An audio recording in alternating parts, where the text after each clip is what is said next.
бұл прямой эфирді записи көріп жатқандар.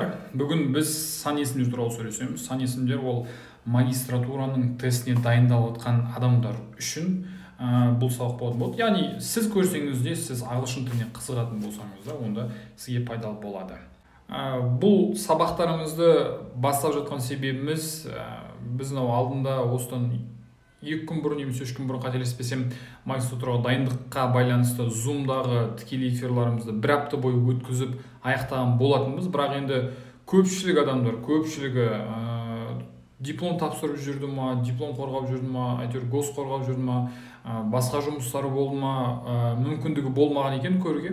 Кеше біз сұраған кезде бағана сторис айтқандай 267 адам жоқ, бізге керек, біз дайындауымыз керек деп енді босап отқан сияқты. Біреулер мүлде естімей қалған екен, жаңағы біздің осындай марафонымыз болып жатқандығын. Сондықтан енді баршаға қолжетімді болу үшін, баршаға көрнекі болу үшін, көрінетін болу үшін осы Инстаграмға қайтып шығып жатырмыз. Так, бүгін біз сан есімдер туралы талқылаймыз деп айттым. Бірінші, сан есімдер ағылшын тілінде numerals деп аталады. Сан есімдер туралы сөйлескен кезде біз олардың түрлерін білуіміз керек, кішігірім сіздерге мынау несін әлқиссасын сөзіміздің басын айта берейін, басқа кісілер пока қосыла берер. Так, қараңыз. Қойылайын дұрыстап. Сан есімдер негізі жалпы өзі мынау қазақ тіліндегі сияқты есептік, реттік, бөлшектік, жинақтық деген сияқты ағылшын тілінде бөлінеді. Енді ең жеңілінен бастайық. Ағылшын тілінде біз сан есімдер туралы айтқан кезде ең бірінші ол есептік сан есімдер, яғни 1, 2, 3, 4, 5, 6, 7, 8, 9, 10, 100, миллион, миллиард деген сияқты санаған кезде санау үшін қолданылатын сан есімдерді мен есептік сан есімдер деймін. Енді бұл жерде мынандай мәселе бар. Біз ағылшын тіліндегі есептік сан есімдерді жазуын білуіміз керек, бірінші очередте, екіншісі олардың айтылуын білуіміз керек. Және ол жерде өзіндік тағы да ережелер бар. Оларға қазір тоқталатын боламын. Бірінші, маған мына сөзді, мына санды жазыңыздаршы, қалай болады ағылшын тілінде? 11 дейді. Дұрыс. Енді бұл жерде мұны не үшін айтып жатырмын, не үшін жазып жатырмын? Себебі осы 11 деген сөзді адамдар оқыған кезде 11 деп айтады. Білмеймін, енді мектепте сөйтіп үйретті ма, көпшілік адамға әйтеуір Казгуға барған кезде де, өзіміздің ағылшын тілінен курсқа келген кезде де адамдар 11 деп айтады. Негізі оқылуында 11. Окей? Осы үшін ғана бұл санды жазып жатырмын. Енді екінші мәселе, мына санды қалай жазамын? Ешқандай проблема жоқ деп ойлаймын. Бұл жерде 13 дұрыс айтасыздар. Бұл 13 ағылшын тілінде британский произношение айтқан кезде 13, кәдімгі бастапқы TH әрпіңізді сіз сақаусы қойып айтасыз. Ф емес, Фарида емес, сақаусы 13 деп айтасыздар. Бұл жерде не айтқым келіп тұр? Бұл жерде айтқым келіп тұрған мәселе ол бізде мынау тин деген нәрсе. Қазір тин. Яғни менде 13-тен 19-ға дейін сандар болатын болса, солардың соңына тин деген жалғауды жалғаймын. 13, 14, 15, 16, 17, 19 деген сияқты кете береді. Бұны сіздер мектептен бері білесіздер деп ойлаймын. Соңында тин болады. Ал енді мынау ше 20.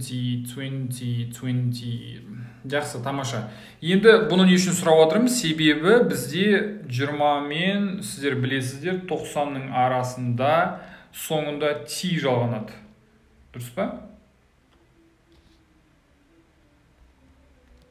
Міне, 20 мен 90-ның арасында ти жалғанады. Әлихан, қайырлы кеш қосылдыңыз ба сізде? Так, 20 мен 90 аралығында, яғни 20, 30, 40, 50, 60, 70 деген сияқты. Осы жерде мынандай нәрсені айтқым келіп тұр. Мысалға мынау 5 деген сөз былай жазылу керек қой, мысалға, Егер осы логикаға сенетін болсақ, 5 және t болу керек қой. Бірақ ағылшын тілінде сіз 5t деп айтпайсыз, соны былай жазасыз.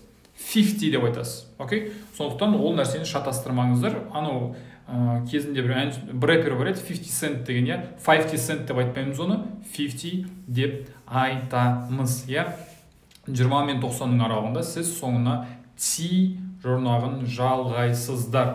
Бұл да түсінікті болды деп ойлаймын. Енді мына санды жазыңыздар маған, мына сан керек. Жақсы, тамаша. Енді мынау байқасаңыздар почти 50%, 50% даже 60-70% 100 деп жазды. Білемін сіздер 100 деген санды білетіндеріңізді. Бірақ ол мына әділет мархабат жазды ғой. 100 немесе 100 деп жазылады. Яғни 1 деген сөз ол 1 деген сөзге пара-пар. 1 деген сөзді сіз деген сөзбен алмастыра аласыз. Ол бірінші сізге тағы да өзіңізге лайфхак есебінде жаттап алатын нәрселердің біреуі. Және сіз 100 деп айтуыңыз жеткіліксіз. Себебі сіз тестке барған кезде 100 деп болса жазып қойды да, астынан 5-6 вариантын береді. Сол 5-6 варианттың ішінде сіз 100 деген сөзді көріп 100 белгілеп кетесіз, ол о жерде дұрыс варианты или 100 болады, или 100 болады. Әділет мархабат жазып отқан сияқты. Себебі біз 1 деген, 1 деген сөзді айтуымыз керек, немесе деген сияқты қылып айтуымыз керек. Бұл да сіздің болмайтын бір осындай бір ошибкаңыз, қателігіңіз, ол сіздің недегі тесттағы, магистратура тестындағы 1 балыңызды алып қояды. Ал 1 балл сіздің грантқа түсуіңізге тікелей әсер етіп кетуі мүмкін. Сондықтан әрбір балыңызға бір кірпияздықпен, бір ұқыптылықпен әрбір жасалған әрекетіңізге солай қарасаңыз, ол сізге пайдасын береді. Сондықтан 100 немесе 100. Тамаша, жақсы. Енді мына сөзді айтайын. Дейді 104. Жақсы. 104. Қателеспесем. Осылай болды.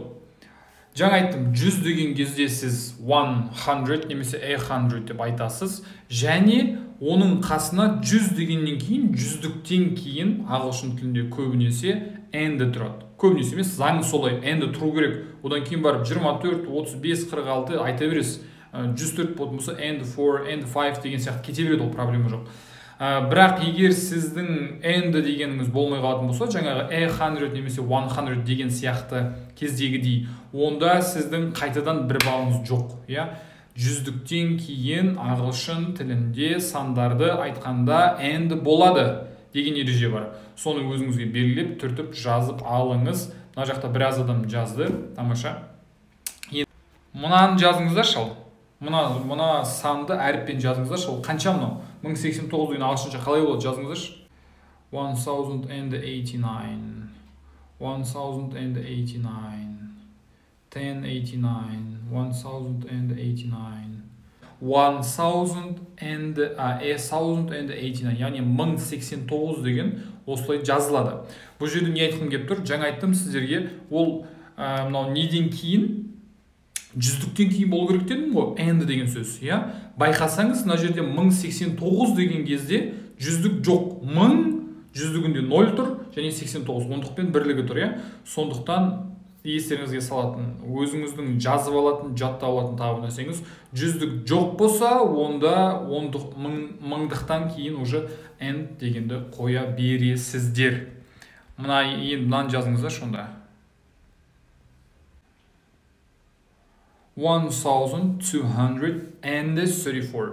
Бағанағы ережемізге қайтып келдік. Яғни 100-діктен кейін қойылады. 1000-дық тұр, 1000-дықтан кейін 100-дік тұр. Сол 100-діктен кейін and-ні қойып отырмыз. 34 деп айттым. 30 дегенде келді.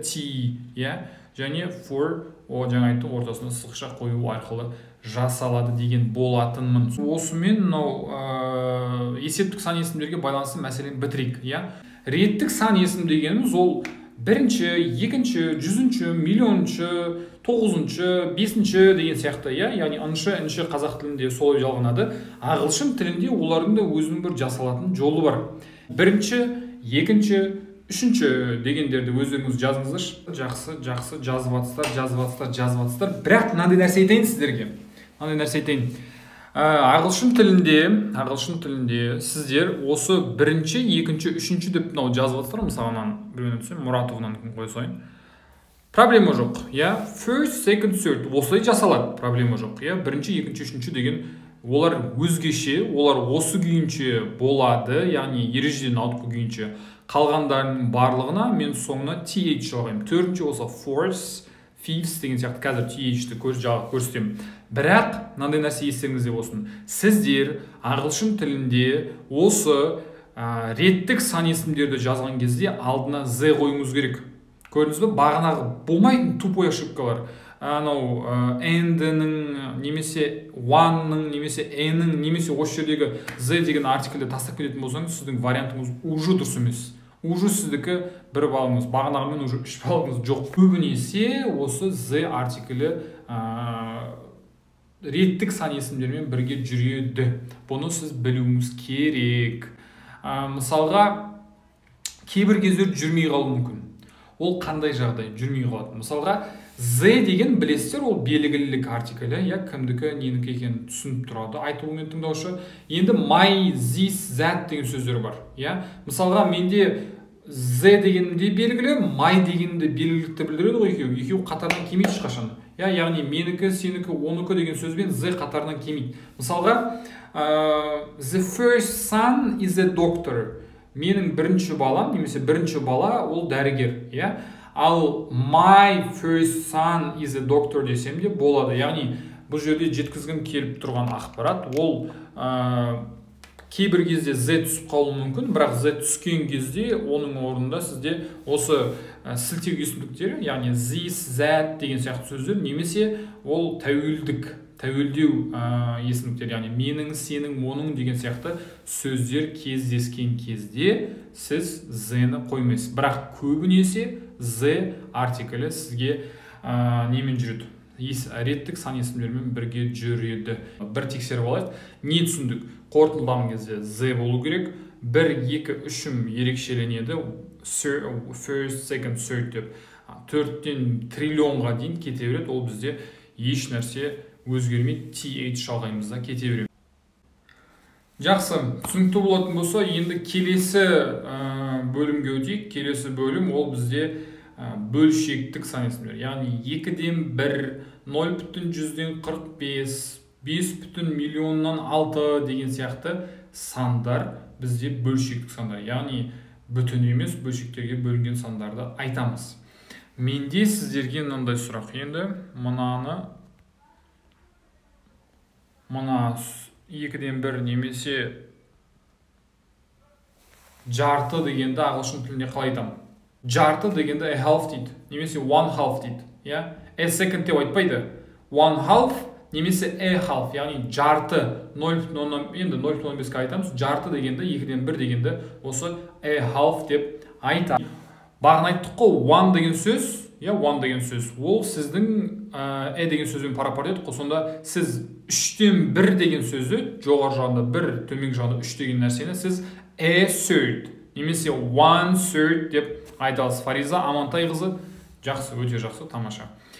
A quarter деп айтсам болады, яғни quarter, квартет деген сөз бар ғой, мысалға, квартет деген сөз бар, аудиода кватро деген сөз бар, яғни енді барлығы негізі латын тілінен алып тұрған негізгі түп тамырдың.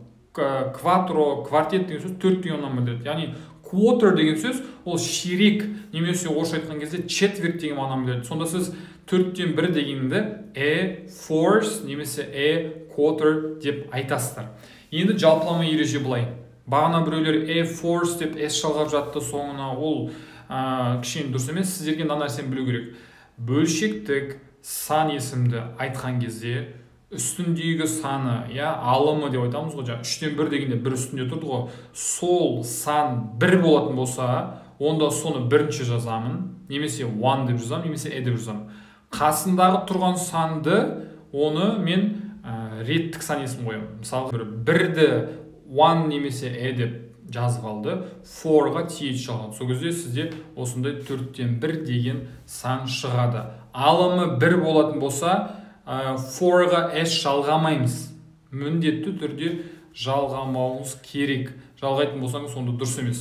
Енді қазір алымы 1-ден көп болатын болса, не істеймін деген сұрақтар келеді. Қараңыз, мынандай сұрақ келуі мүмкін. Дұрыс вариантты белгілейін, ол мысалға мынау соңғылардың бірі жадранка. Яғни алымында 2 тұр, 2-ні өзім жаздым. Бөлімде 3 тұр ғой, бөлімдегі 3-ті мен реттікке айналдырдым. 3 деген сөз 3-ші болған кезде third болды ғой. Ал енді алымдағы саным бірден көп, яғни 2, 3, 4, 5 болып кетіп жатқаннан кейін мен оған S шалғаным болды. Әңгіме осымен бітеді. Дина дұрыс жазыпты. Сонда алымы есептік сан есім, бөлімі реттік сан есім болып жазыла ма? Нұрхан Азиза дұрыс айтасыз. Алымы есептік сан есім, бөлімі реттік сан есім. Бірақ мына жерде тек қана бөлшектіктер келмейді ғой. Оның алдында негізгі бүтін сандар келуі мүмкін. Мысалға, Әділет Мархабаттікі 30 and a fifth, яғни бағанағы жүздіктерден кейінгі қойылатын and деген сөзіңіз 104 деп айтылған сияқты, сізде 30, яғни бөлшектік пен бүтін санның екеуінің ортасында да сізде and қойылады. 30 and a fifth, деген 1/5 десем де болатын еді. Осы вариант дұрыс. 30/5 деген санды жазыңызда, қасына сызықша қойыңызда 30 and a fifth немесе 30 and 1/5 деп жазып қойыңыз. Яғни бұл жерде жеткізілген мәселе бүтін сан мен бөлшек санның екеуінің ортасында n кездеседі. Так, миларыңыз қайнап кеткен жоқ па? Қалай болып отыр? Сауықтар түсінікті болып отыр ма? Бір осы жермен бір қайырып алайық. Енді бөлшектік сан есімдер бізде тек қана ол енді былай үст астымен келмейді, ол кейбір кездері былай келеді. Бірінші былай жазайын. Жақсы. Қараңыз, бұл жерде мынандай мәселе. 0,3 деп айту үшін сіз жай ғана 0.3 деп айтсаңыз болады, яғни 0.3. Point деген, мысалға біз қазақ тілінде не істеген кезде 0,ден кейін үтір қоямыз ғой, ағылшын тілінде ол нүкте, нүкте қойылады, үтір қойылмайды. Сондықтан point деген сөз ол нүкте деген мағынаны білдіреді өзі жалпы. Сол кезде сіз 0,3 болатын болса, просто жай ғана 0 дегенді айтпай-ақ 0.3 деп айтасың болады. Бұл 0,3 деген мағынаны білдіреді, яғни точка 3 қойып, былайша айтқан кезде тура аудармасында. Бірақ сіздер оны 0,3 деп түсінесіздер. Немесе жаңа сіздер берген маған мына вариант 0.3.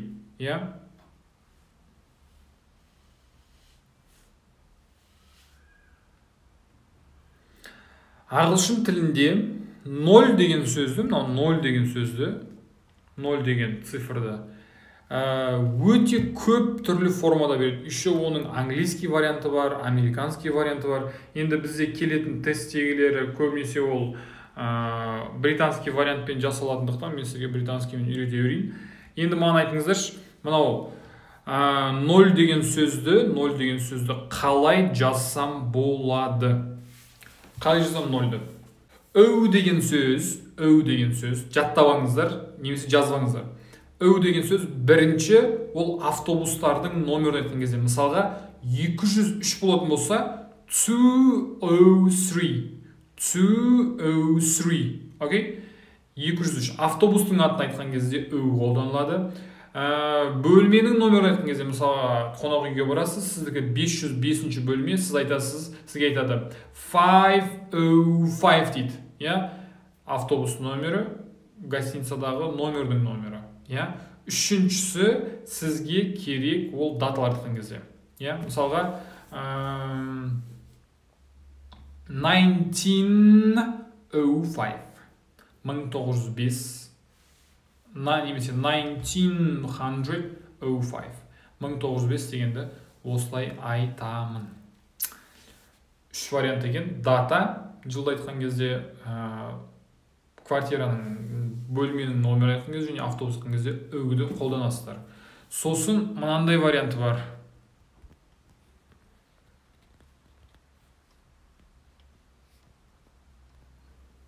Нил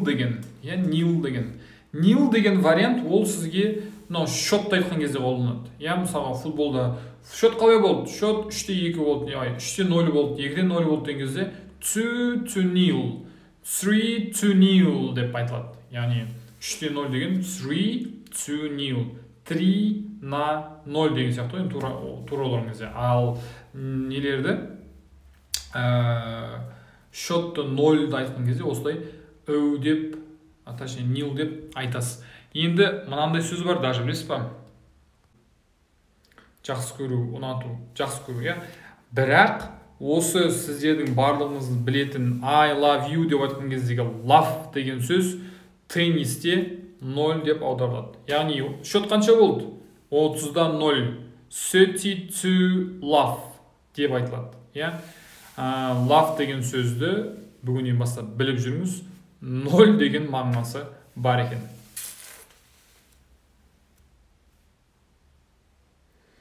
Осы сөз бүгін сізге жаңалық болатын болса, мынандай смайлик қойып кетіңізші астына. Көрейік, қанша адамға жаңалық болғанын. Бүкіл адамға жаңалық болған сияқты ғой жоты да. Так, қыздар, жігіттер, әзірге деп айтайын, иә, әзірге сабағымызды осымен бір тамамдайық. Қорытындылап өздеріңізге жазып алыңыздар, иә. Түсінбеген сұрақтарыңыз болатын болса, бізге жазсаңыздар проблема емес. Біз әрқашан көмектесуге дайынбыз. Именно бүгінгі сабаққа байланысты сіздің қарап жазып отырған мәселеңізге. Құдай қалса, енді ертең жалғастырамыз. Иә, біраз айтатын нәрсе бар негізі. Әлі мынау сан есімдерге байланысты. Ертең сол тақырыпты бітіргеннен кейін барып, сол тақырыпқа байланысты тесттермен жұмыс жасаймыз деген ниет болып тұр. Иә. Сондықтан ертең осы 22:00-де баршаңызды құдай қалса күтемін. Бүгінгі сабағымыз осымен тәмам.